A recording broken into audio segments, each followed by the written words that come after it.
L'introduction des véhicules amphibies dans les combats militaires dans les années 1920 a changé la donne. Un véhicule amphibie capable de manœuvrer aussi bien sur terre qu'en mer. Une voiture si révolutionnaire que des historiens estiment qu'elle a aidé les Alliés à gagner la Seconde Guerre mondiale. Mais près de 60 ans plus tard, et modifiés pour les touristes, ils ont acquis la réputation d'être des pièges mortels, après la mort de près de 40 personnes ces dernières années. Le 19 juillet 2018, un véhicule amphibie transportant 31 personnes a chaviré sur le lac Table Rock dans des conditions proches de l'ouragan. 17 personnes sont mortes lorsque le véhicule amphibie a coulé à cause d'une tempête qui approchait. L'excursion de 70 minutes débute généralement sur la terre ferme par une visite des sites touristiques de Branson. La survivante Tia rapporte que l'opérateur de la visite a précisé qu'il commencerait par la partie sur le lac à cause des intempéries prévues. Moins de 30 minutes plus tard, le véhicule amphibie allait couler au fond du lac.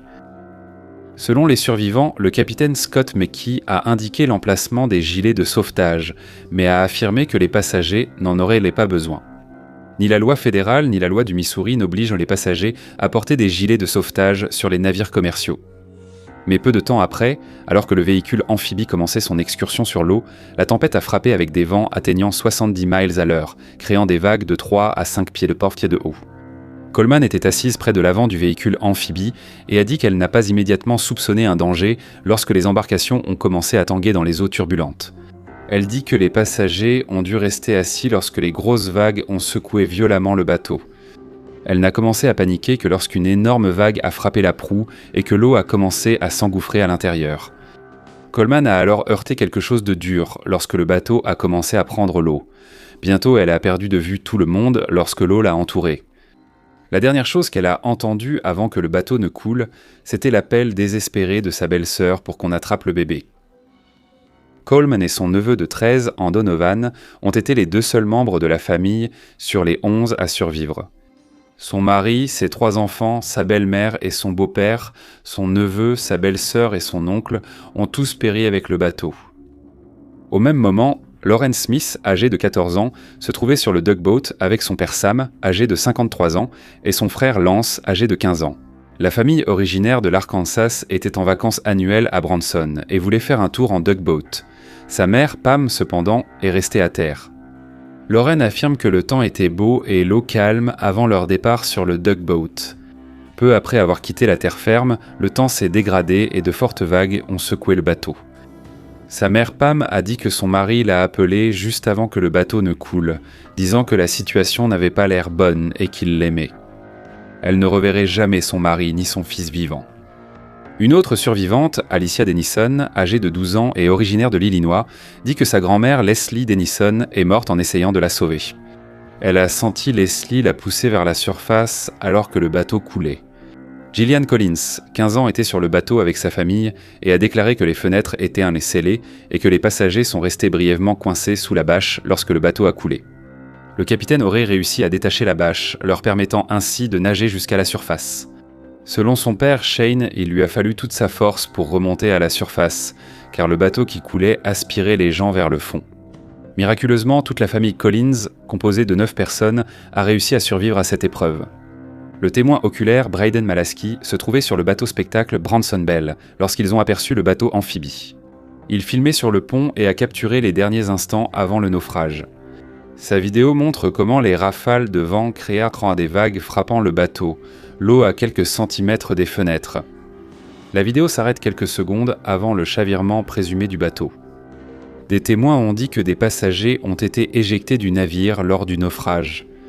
Le capitaine du Branson Belle a lancé environ 60 gilets de sauvetage dans l'eau, espérant que les passagers dispersés du bateau amphibie restent à flot jusqu'à leur sauvetage.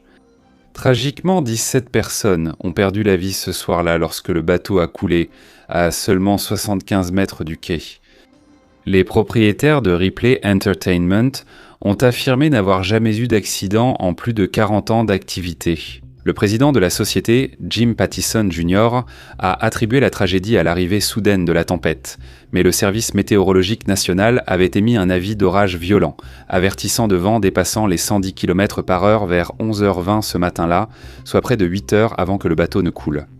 Alors que la tempête se dirigeait vers Branson, les services météorologiques ont émis une deuxième alerte d'orage violent vers 18h30, à peine une demi-heure avant que le bateau ne coule dans le lac Table Rock.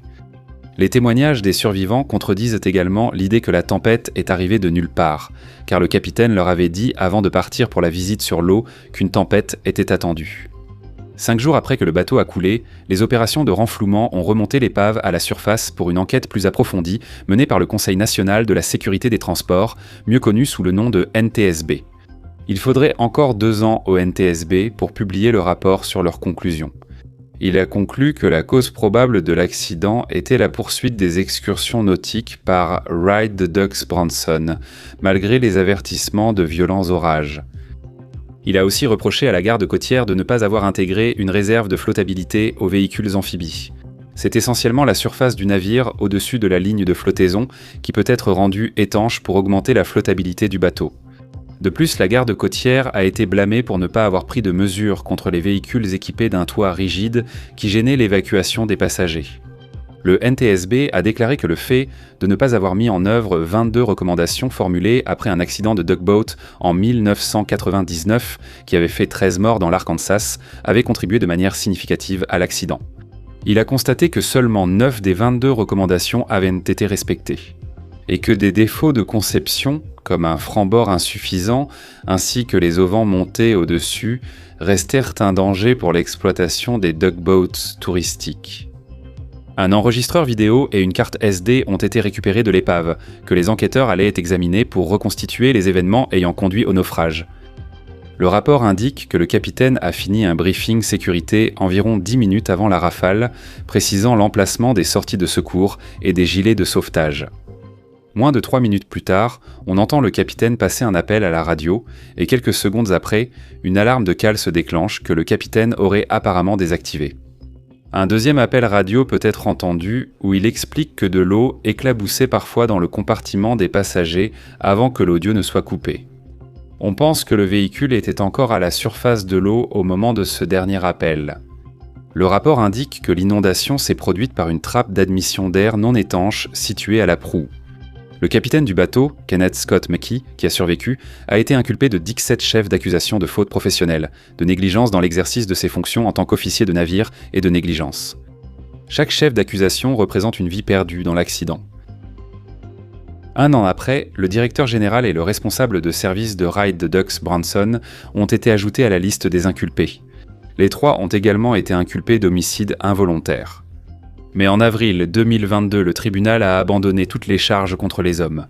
Selon le juge du Missouri, les caractéristiques uniques du véhicule amphibie ont conduit à son naufrage rapide. Il a également été constaté que les employés utilisaient le radar d'une société météorologique privée pour les bulletins météo. Le radar n'indiquait apparemment que de la pluie pour cette journée et aucune information sur le vent n'était indiquée. Par conséquent, le personnel était au courant de la tempête, mais ne savait pas que celle-ci comportait des vents dangereusement forts. Le NTSB a conclu que la tempête qui a frappé Branson ce jour fatidique était un derecho, un type de tempête associé à des vents violents et des orages capables de destruction, semblable à une tornade. En janvier 2020, Ripley Entertainment, qui détient également les droits de Ripley's Believe It or Not, a réglé le dernier des procès intentés par les victimes pour une somme importante mais non divulguée. Cependant, des rapports antérieurs indiquaient que le règlement des victimes pourrait avoisiner les 100 millions de dollars. Andrew Duffy, dont le cabinet d'avocats a géré 2 litiges liés aux véhicules amphibies à Philadelphie, affirme que les tugboats sont des pièges mortels parce que leur conception n'est adaptée ni à l'eau ni à la terre, puisqu'ils sont à moitié voiture et à moitié bateau. Fait intéressant, le concepteur du Stretch Duckcept était un entrepreneur autodidacte sans aucune formation formelle en ingénierie. Robert McDowell, ancien propriétaire de Ride the Ducks, a témoigné lors d'une déposition dans le cadre d'une action en justice pour décès injustifié après qu'un véhicule amphibie ait percuté un bus en 2015 causant la mort de 5 étudiants. McDowell a appris seul à construire et à entretenir de véhicules amphibies malgré seulement 2 ans d'université et aucune expérience en mécanique. Les excursions en véhicules amphibies ont été suspendues à Branson après l'incident de 2018, mais ont repris en 2022. Les nouveaux opérateurs touristiques n'utilisent beaucoup plus l'ancien modèle de tugboat et ont introduit l'Hydroterra. Le nouveau bus touristique amphibie serait plus sûr grâce à sa coque remplie de mousse, ce qui empêchera de couler. L'Hydroterra possède toujours un auvent, mais n'a plus les rideaux latéraux comme son prédécesseur. Le nouvel exploitant, Branson Duck Tours, affirme que le nouveau modèle est le seul navire approuvé par les gardes-côtes qui s'est avéré insubmersible. Malheureusement, le nouveau modèle de Duckboat offrira très peu de réconfort aux familles dont des 17 personnes qui ont perdu la vie sur le lac Table Rock en 2018. Regardez ensuite cet épisode si cette vidéo vous a intéressé. Merci de mettre un j'aime et de laisser un commentaire si vous souhaitez soutenir la chaîne.